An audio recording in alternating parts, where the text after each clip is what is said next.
Καλησπέρα φίλοι μου, είμαι ο Τάκης από το κανάλι Tech Garbages. Το σημερινό βίντεο έχει θέμα για τις μητρικές της Asus που αφορούν τους επεξεργαστές της Intel και συγκεκριμένα για τα καινούργια socket, το LGA1700. Τώρα τις τελευταίες μέρες έκανα μία έρευνα σχετικά με όλο αυτό το κομμάτι και χωρίς βέβαια να έχω κάποιο πρόβλημα με τις υπόλοιπες εταιρείες. Πέρα από ένα περιστατικό που μου είχε συνέβη παλιά, εγώ γενικά να αναφέρω ότι ήμουν πολύ μεγάλος λάτρης της Gigabyte, τώρα περίπου το 2010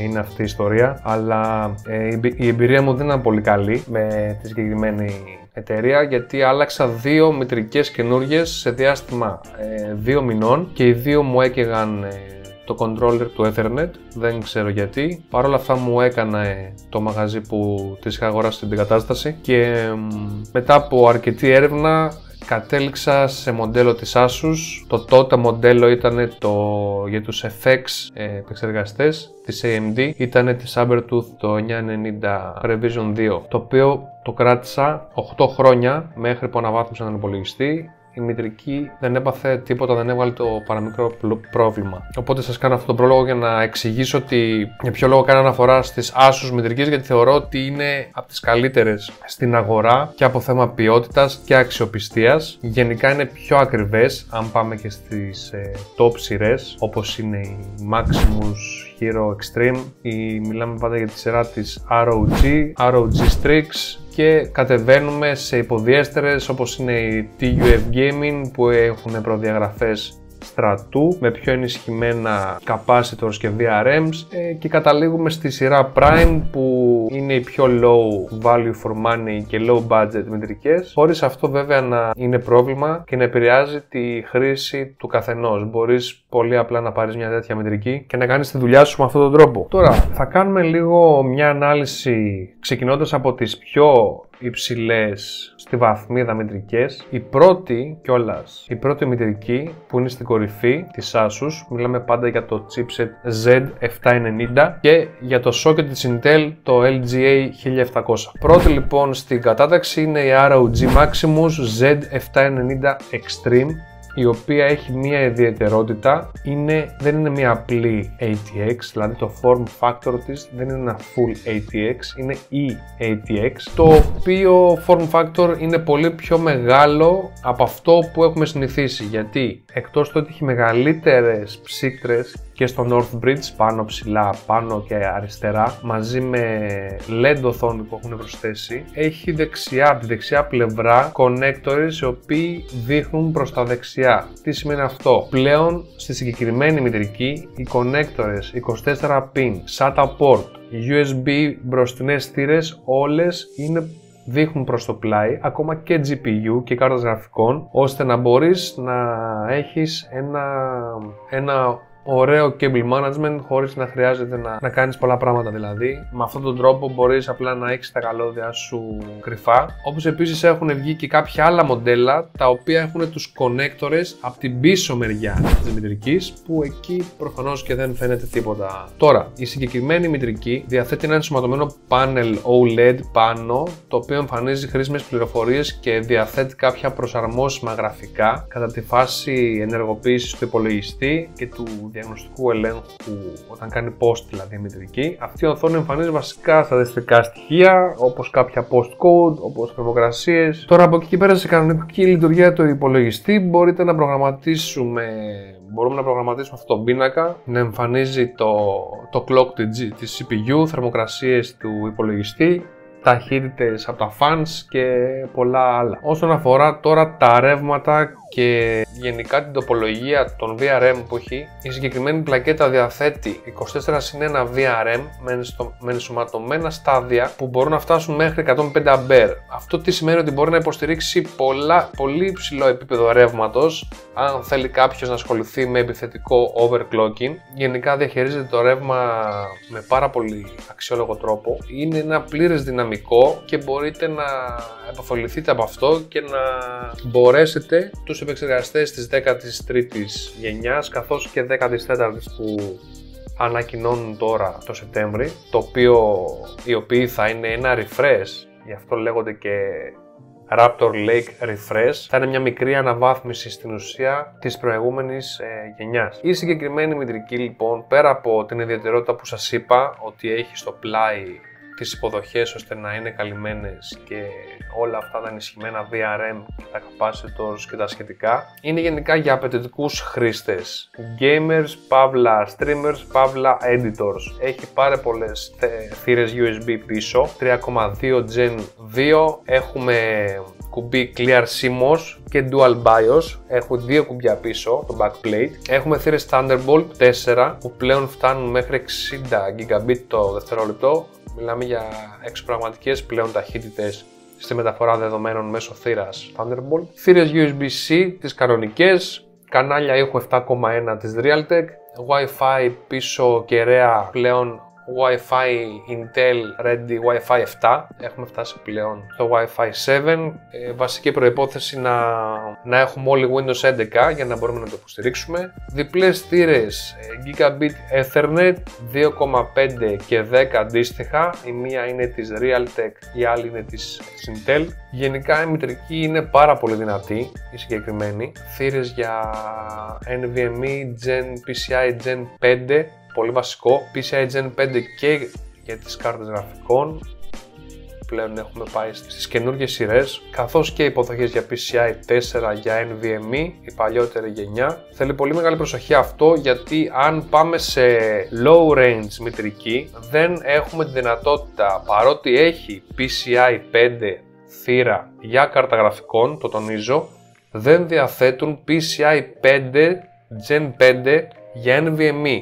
Είναι πολύ σημαντικό αυτό που λέω, οπότε αν θέλετε να αγοράσετε έναν NVMe ο οποίος θα είναι Gen 5, θα πρέπει το motherboard να υποστηρίζει Gen 5. Αυτό θα το δείτε στα specs που έχει μητρική, θα δείτε αν υποστηρίζει Gen 5 και το form factor της είναι 22.11.0. Το προηγούμενο ήταν 22.80 για το PCI 4. Τώρα, όσον αφορά τα headers που έχει πάνω, έχει 8 headers για ανεμιστήρες, 6 ελεγκτές της ROG για ανεμιστήρες επίσης, συν 2 αισθητήρες. Μπροστινό IO επίσης Thunderbolt 4 και USB Type-C, όπως επίσης και θύρα Quick Charge που θα υποστηρίζει μέχρι 60W. Προχωράμε λοιπόν στο μοντέλο το επόμενο, το οποίο είναι το ROG Maximus Z790 Apex. Το συγκεκριμένο motherboard έχει δημιουργηθεί για εντελώς επιθετικό overclocking, έχει συγκεκριμένα slots για τις RAM που μπορούν να φτάσουν πολύ υψηλές ταχύτητες. Μάλιστα κάποιοι γνωστοί overclocker όπως ο Elmore έχει πάει CPU της Intel στα 8800 MHz, το οποίο είναι ρεκόρ που έχει καταρρύψει η AMD το 2012 και συγκεκριμένα το έκανε αυτό το ρεκόρ με τον i9 13900K. Γενικά το συγκεκριμένο motherboard είναι καθαρά δηλαδή η προτεραιότητά του για επιθετικό overclocking. Αν δηλαδή απλά θέλεις να μπαίνεις στο ίντερνετ και να κάνεις απλά τη δουλειά σου ή παίζεις απλά παιχνίδια και ένα βασικό edit και δεν χρειάζεσαι κάτι παραπάνω, δεν υπάρχει λόγος να πας σε αυτή τη μητρική. Γενικά έχει πολύ καλή υποστήριξη στο overclocking στις RAM, καθώς επίσης από ό,τι διάβασα με την αγορά της συγκεκριμένης μητρικής έχεις δώρο, στην ουσία το πληρώνεις στην τιμή, έχει συνδρομή ενός έτους για το AIDA 64 Extreme και το MEMTest 86 Plus, που είναι δύο πολύ βασικά διαγνωστικά για να γίνει σωστά το overclocking. Τώρα, για τη συγκεκριμένη φτάνουμε σε λευκό χρώμα με λεπτομέρειες silver, ασημένιες λεπτομέρειες, άσπρο, μαύρο και ασημή. Είναι το concept συγκεκριμένη μητρική. Επίσης πλέον αυτές οι high-end μητρικές έχουν ένα κουμπί Q-Release, το οποίο είναι για ακόμα πιο γρήγορη απελευθέρωση της κάρτας γραφικών. Είναι στο PCI slot που έχουν. Κλασικά θύρες PCI 5 και γι' αυτό. Η συγκεκριμένη μητρική φτάνει overclock μέχρι 8000 MHz OC, με overclock δηλαδή. Και υποστηρίζει 2 slot, 2 module δηλαδή μπορείς να βάλεις πάνω. Τώρα να πούμε κάποιες λεπτομέρειες όσον αφορά τον ήχο. Έχει ROG Supreme FX ALC4080 codec, επίσης Thunderbolt 4, θύρες πίσω 3,2 Gen 2, USB Type-C, USB Type A, περίπου 5 θύρες νομίζω έχει πίσω. Μπροστά επίσης έχουμε Quick Charge 4 Plus έως 60W, Aura Sync κλασικά της Asus, απλά δεν έχουμε όλα αυτά τα έξτρα που έχει η προηγούμενη. Έχει βέβαια 8 headers για να μπουν τα fans, αλλά δεν έχει τα controllers αυτά που αναφέραμε πριν. Συνεχίζουμε λοιπόν στο επόμενο μοντέλο σε high-end μητρική της Asus. Είναι η ROG Maximus Z790 Hero. Γυρνάμε πάλι στο μαύρο φινίρισμα και δεν διαφέρει πολύ από την Extreme. Η μόνη διαφορά που έχει, βασική διαφορά, είναι ότι είναι και αυτή ATX, δεν έχουμε το form factor, το μεγαλύτερο δηλαδή το E-ATX, έχουμε το κλασικό Full ATX, το οποίο οι connectors είναι οι κλασικοί όπως τους γνωρίζουμε, το 24 pin πάνω της μητρικής είναι μπροστά, τα SATA ports είναι στο πλάι και τα USB 2. Ωραία ψήξη και αυτή στα VRM, έχει λιγότερα φορτία σε σχέση με την Extreme. Δεν φτάνουμε δηλαδή στα 105A, φτάνουμε στα 90, αλλά αντέχει πολύ ψηλά φορτία και αυτή, γιατί είναι όπως είπαμε και αυτή η ROG σειρά Z790. Όσον αφορά τα specs, έχουμε 4 modules DDR5 έως 7200 MHz με overclock. Επίσης, στη συγκεκριμένη δεν έχουμε PCI θύρα για storage, επισημαίνω ξανά, δεν έχουμε PCI 5, έχουμε PCI 4. Gen 5 είπαμε ότι έχουμε στις προηγούμενες σειρές που αναφέραμε, πάντα όσον αφορά την αποθήκευση. PCI Gen 5 για τις κάρτες γραφικών υπάρχει κανονικά και το υποστηρίζει. Από ό,τι βλέπω όμως πιο κάτω στα specs, δίνουν μαζί μια PCI κάρτα ROG Hyper M2, η οποία υποστηρίζει PCI 5 slot. Άρα θεωρητικά είναι σαν αντάπτορας, το βάζεις πάνω στη μητρική, το παρέχει από ό,τι φαίνεται στη μητρική και σου δίνει PCI 5 slot. Αυτό είναι μια ιδιαιτερότητα που αξίζει να αναφερθεί. Η συγκεκριμένη τώρα έχει κάρτα δικτύου της Intel 2,5 GB και Wi-Fi 6E. Επίσης Thunderbolt 4 και πίσω. Μπροστά δεν έχει, βλέπω όμως ότι έχει και αυτή το Quick Charge 4 Plus των 60W. Aura Sync κλασικά της Asus, 8 headers για ανεμιστήρα. Αυτά όσον αφορά τη Z790 Hero. Προχωράμε τώρα στα μοντέλα πάλι ROG Strix Z790 E-Gaming και F-Gaming. Πάλι μαύρο φινίρισμα, ωραία plates πάνω, δεν έχουμε οθονούλα πάνω στα VRMs.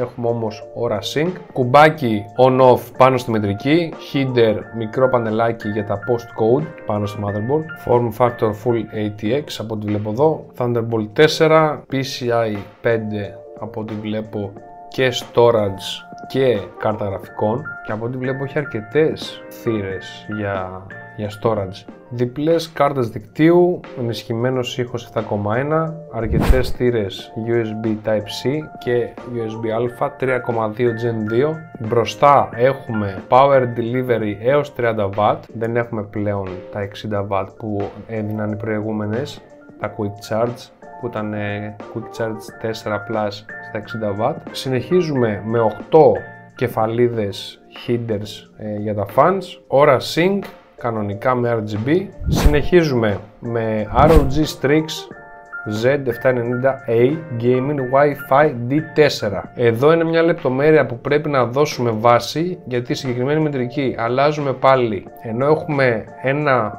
back panel την πλάτη της μητρικής μαύρο, έχουμε headers και καλύματα στα fans και στα PCI slots, καθώς και το back panel σε λευκό χρώμα. Επίσης το D4 είναι κάτι που δείχνει ότι η συγκεκριμένη μητρική υποστηρίζει μόνο DDR4 μνήμες. Προσέξτε, παρότι έχει PCI 5 για κάρτα γραφικών, δεν υποστηρίζει DDR5. Υποστηρίζει DDR4 έως 5333 συν με overclock. overclock.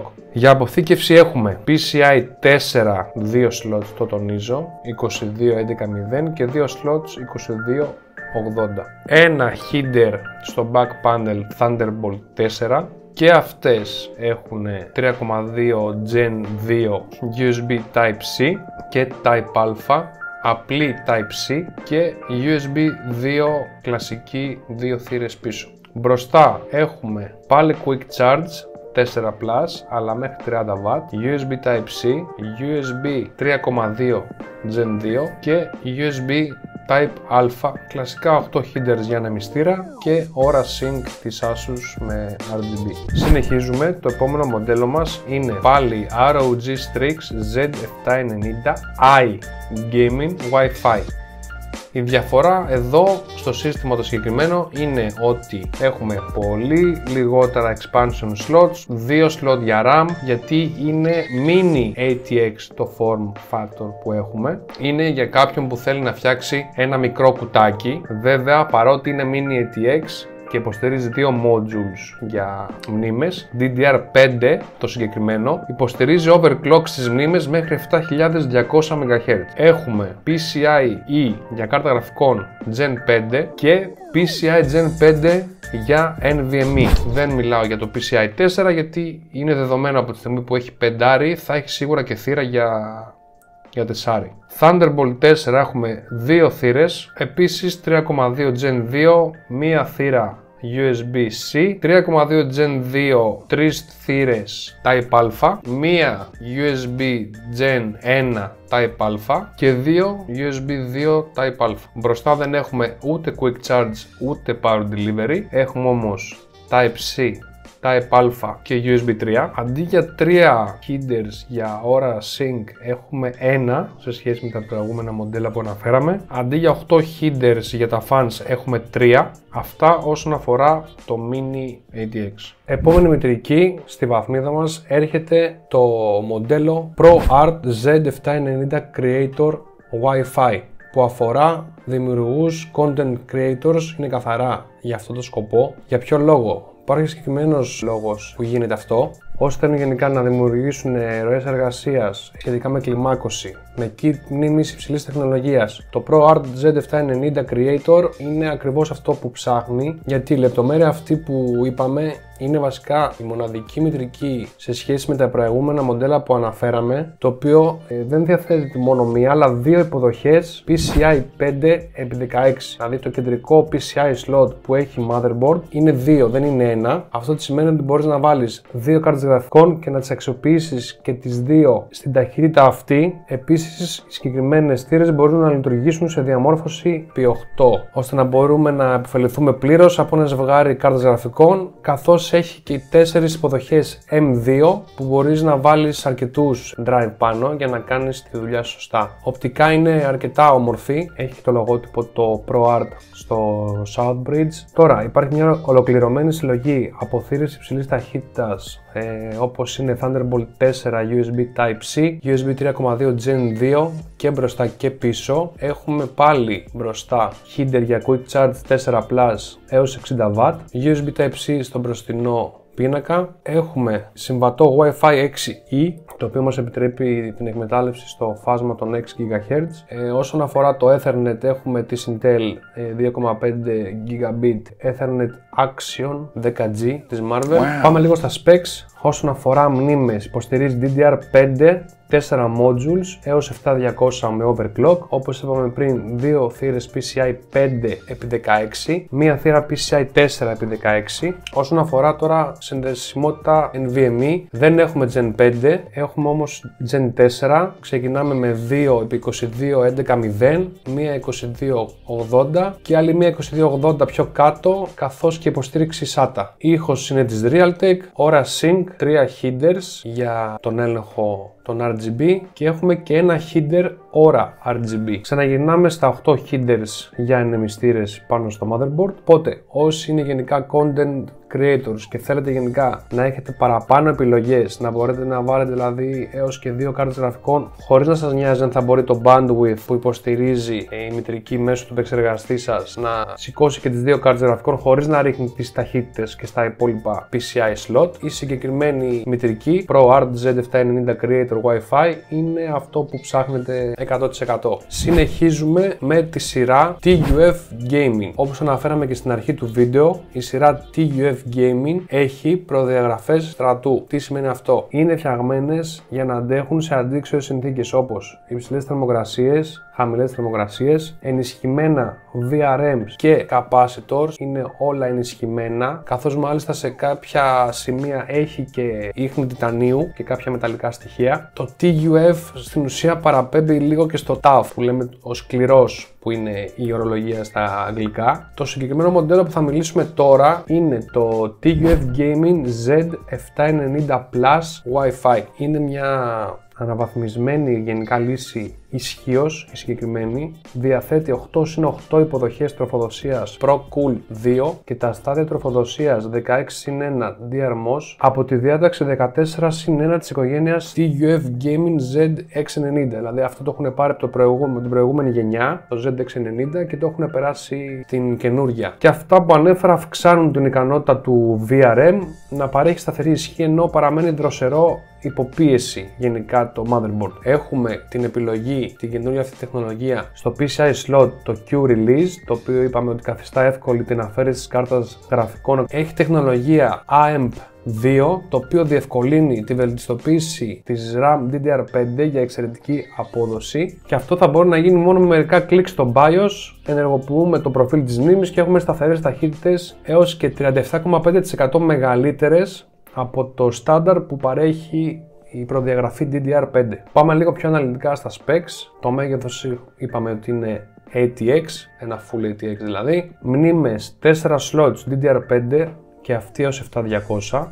Έχουμε για κάρτα γραφικών PCI 5x16 ένα slot. Για αποθήκευση έχουμε PCI 4, δεν υπάρχει Gen 5 στο συγκεκριμένο. Έχουμε δικτύωση Intel, ένα για Ethernet 2.5 και ένα για Wi-Fi 6E. Υπάρχει header για μπροστινό πάνελ Thunderbolt 4, δεν υπάρχει on board δηλαδή στο πίσω I/O. Πίσω έχουμε υποδοχές 3.2 Gen 2x2, ένα USB Type-C, 3.2 Gen 2x2 USB Type-A και ένα USB Type-C, 3.2 Gen 1 4 USB-A. Στο μπροστινό I/O έχουμε 3.2 Gen 2 Type-C, 3.2 Gen 1 2 θύρες USB-A και USB 2 4 θύρες USB-A. Πάνω τώρα στο motherboard έχουμε διευθυνσιοδοτούμενες κεφαλίδες όπως τα προηγούμενα Gen 2, 3 από αυτές. Όσον αφορά το Aura Sync έχουμε 3 headers Gen 2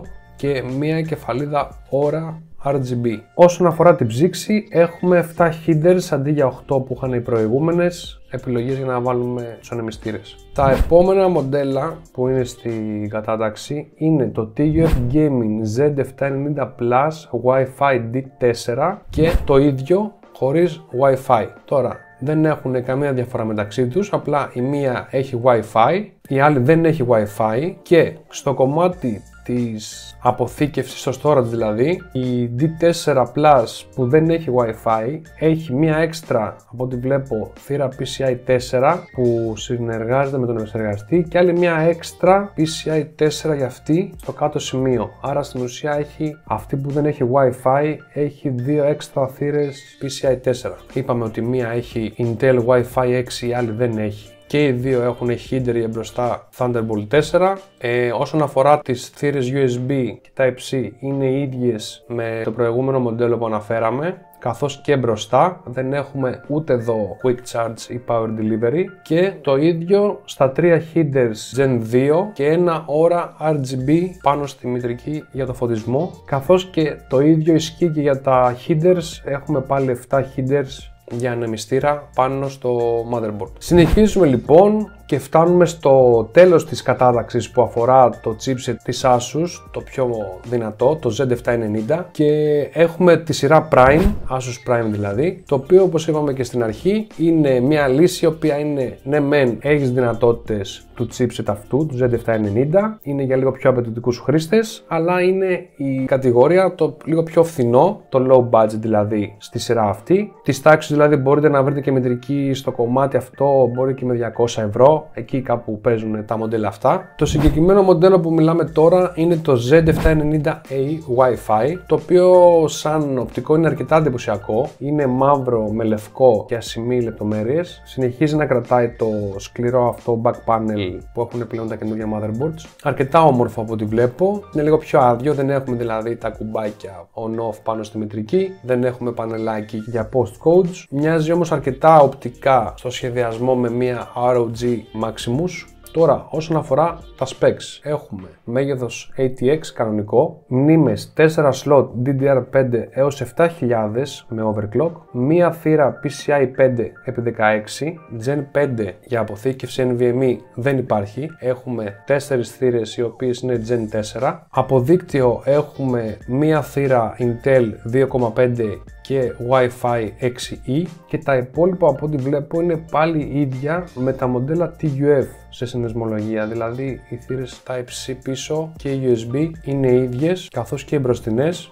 Δεν έχουμε ούτε εδώ Quick Charge Plus 60W ούτε Power Delivery, χωρίς αυτό να σημαίνει ότι δεν μπορούμε να φορτίσουμε τις συσκευές μας, έτσι δεν παίζει ρόλο, απλά το 60W φορτίζει πιο γρήγορα και δίνει παραπάνω ρεύμα. Επίσης έχουμε 3 headers Gen 2 όσον αφορά το Aura Sync και ένα header Aura RGB, καθώς και 7 header για ανεμιστήρα. Συνεχίζουμε τώρα στο επόμενο μοντέλο της σειράς Prime που είναι το Z790M Pavla Plus D4. Έχουμε αυτή τη στιγμή ένα μικρότερο μοντέλο σαν όγκο, μικρότερο form factor, έχουμε micro ATX, το οποίο συνεχίζει να είναι σε τόνους λευκού και μαύρου όπως είναι το προηγούμενο. Δεν έχουμε τόσο καλή ψήξη πάνω στο motherboard, έχουμε μικρά δηλαδή κουλερά και παθητικά από ό,τι βλέπω πάνω. Παρ' όλα αυτά έχουμε θύρα PCI 5 κανονικά για καρτογραφικών. Το συγκεκριμένο είπαμε ότι το D4 αναφέραμε και πιο πριν ότι αφορά μόνο μνήμες DDR4. Άρα το συγκεκριμένο έχει 4 module DDR4 και οι ταχύτητες φτάνουν έως 5333 με overclock. 3 θύρες έχουμε PCI 4 για NVMe, δεν υποστηρίζει Gen 5, δεν υποστηρίζει Wi-Fi, έχουμε κλασική Gigabit Ethernet της Intel. Μπροστά από ό,τι βλέπω υπάρχει header Thunderbolt 4, πίσω έχουμε κλασικά πάνω κάτω τα ίδια με κάποιες διαφορές, δηλαδή 3,2 Gen 2x2 υπάρχει και USB-C, 3,2 Gen 2 και Type A USB και 3,2 Gen 1 USB Type A και κλασικές USB 2. Όσο κατεβαίνουμε δηλαδή βαθμίδα, ναι μεν θα έχουμε καινούργια τεχνολογία, αλλά όχι σε τόσο μεγάλο βαθμό όσον αφορά τις συνδέσεις USB και Type-C. Μπροστά έχουμε μία θύρα Type-C, 2 θύρες USB Α Gen 2 είναι αυτές και 4 USB Α. Έχουμε και εδώ στο κομμάτι του φωτισμού Aura Sync, 3 header Gen 2, ένα header Aura RGB και αυτή τη φορά έχουμε 6 header για fans αντί για 8 που είχαν τα πιο ακριβά μοντέλα της προηγούμενης σειράς. Και φτάνουμε στο τέλος της κατάταξης των Z790. Τελευταία στη σειρά είναι η Prime Z790P, το οποίο είναι και αυτό ολόκληρη σειρά όπως είναι TUF Gaming, η οποία διατίθεται σε 4 παραλλαγές. Έχουμε τα Z790P Wi-Fi, Z790P, Z790P Wi-Fi D4 και Prime Z790P D4. Τώρα και χωρίς να σας το αναλύσω, καταλαβαίνετε μόνο και μόνο από τις ονομασίες που έχει η κάθε σειρά τι λογικά έχει το ένα και τι δεν έχει το άλλο. Άρα όπου έχουμε Wi-Fi σημαίνει ότι έχει Wi-Fi και υποστηρίζει DDR5, δηλαδή τα μοντέλα Prime Z790P Wi-Fi και Z790P υποστηρίζουμε κανονικά 4 module DDR5 έως 7000 με overclock. Έχουμε Gen 5 για κάρτα γραφικών PCI slot, 3 PCI 4, για αποθήκευση έχουμε 3 επιλογές για NVMe PCI 4, δεν έχουμε εδώ Gen 5, και στα μοντέλα Prime Z790P Wi-Fi D4 και PD4 χωρίς Wi-Fi έχουμε DDR4 μνήμες, 4 modules στα 5333 με overclock. Η συνδεσμολογία που αφορά τα PCI είναι ίδια, δηλαδή έχουμε μία PCI Gen 5 για κάρτα γραφικών και 4 PCI Gen 4 για αποθήκευση. Γενικές διαφορές είπαμε ότι είναι στα δύο πρώτα μοντέλα ότι έχουμε Wi-Fi στο Z790P, δεν έχουμε στο σκέτο Z790P. Αντίστοιχα στο μοντέλο που υποστηρίζει DDR4 που είναι και αυτό P Wi-Fi έχουμε Wi-Fi, και στο δεύτερο μοντέλο που είναι και αυτό D4 με πάλι DDR4 μνήμες δεν έχουμε Wi-Fi. Όσον αφορά ήχο, και τα 4 μοντέλα έχουν τον ίδιο Thunderbolt 4 όλα από ένα header, τα ίδια IO υποδοχές πίσω, τα ίδια και μπροστά. Έχουμε δηλαδή 3.2 Gen 2x2 ένα USB Type-C, 3.2 Gen 2 ένα USB Type-A, 3.2 Gen 1 2 USB Type-A και USB 2 4 θύρες για το πίσω back panel. Μπροστά έχουμε και Type-C και USB 3 και USB 2. Όσον αφορά το Aura Sync, έχουμε 3 headers Gen 2, οι πρώτες δύο σειρές έχουν 2 headers Aura RGB, ενώ οι D4 έχουν 1 Aura RGB. Και τα 4 μοντέλα έχουν 6 headers για ανεμιστήρα. Αυτά λοιπόν όσον αφορά το κομμάτι του chipset Z790. Αναλύσαμε όλα τα μοντέλα που αφορούν την Asus, είπαμε τα υπέρ και τα κατά, είπαμε τα πιο ακριβά μοντέλα, φτάσαμε στα πιο φθηνά. Οπότε αν κάποιος από εσάς γενικά επιθυμεί να φτιάξει ένα οικονομικό μοντέλο για μητρική, μπορεί άνετα να πάει στη σειρά Prime. Το μόνο αρνητικό θα πω ότι αν θέλει κάποιος τώρα να φτιάξει έναν υπολογιστή, αν πάμε στη σειρά Prime, ακόμα και το καλό μοντέλο δηλαδή, να πάρουμε το P Wi-Fi, να έχουμε δηλαδή και το extra, να μην πάμε δηλαδή σε DDR4, να έχουμε DDR5 έως 7000 και Wi-Fi και PCI 5 στην κάρτα γραφικών. Το μόνο αρνητικό που θα έχει κάποιος είναι ότι δεν θα μπορεί να υποστηρίξει Gen 5 σε δίσκους NVMe. Αν δηλαδή θες να φτιάξεις έναν οικονομικό υπολογιστή, πας αυτή τη λύση. Αν θες από εκεί και πέρα να φτιάξεις κάτι το οποίο θα είναι και λίγο, όπως αναφέραμε, future proof, θα πρέπει να πάμε σε λίγο παραπάνω μοντέλα, τα οποία υποστηρίζουν και Gen 5. Καθώς φτάνουμε στο τέλος του σημερινού μας βίντεο, πρέπει να αναφέρουμε λίγο ότι τα καινούργια γενικά μοντέλα πλέον φέρνουν την τεχνολογία AI overclocking και AI cooling. Αυτό τι σημαίνει? Ότι ανάλογα με τη συμπεριφορά που έχει ο χρήστης και τις συνθήκες που επικρατούν σε καθημερινή βάση στον υπολογιστή, θα μπορεί αυτόματα μέσω του BIOS να καταλαβαίνει ο υπολογιστής και να προσαρμόζει το σύστημα ανάλογα με τις συνθήκες του χρήστη. Αν δηλαδή κάνεις πιο απαιτητικές εργασίες, θα αυξάνει μόνο του και θα σταθεροποιεί τον υπερχρονισμό, τα clocks δηλαδή του επεξεργαστή και των μνημών, αν και εφόσον το έχει ενεργοποιημένο. Το ίδιο θα γίνεται και με την ψήξη. Άρα έχουμε τεχνητή νοημοσύνη όσον αφορά τον υπερχρονισμό, το overclocking, και τεχνητή νοημοσύνη όσον αφορά την ψήξη του μηχανήματος. Δηλαδή θα μπορούν οι ανεμιστήρες να προσαρμόζονται στη χρήση, την καθημερινή που θα κάνει ο εκάστοτε χρήστης, και ανάλογα θα ανεβάζουν ή θα κατεβάζουν στροφές, και όλο αυτό το σύστημα θα γίνει πολύ πιο εύκολο. Θα πρέπει επίσης να αναφέρουμε ότι πέρα από το κορυφαίο chipset που υπάρχει αυτή τη στιγμή που αφορά τους επεξεργαστές της Intel, το οποίο είναι το Z790,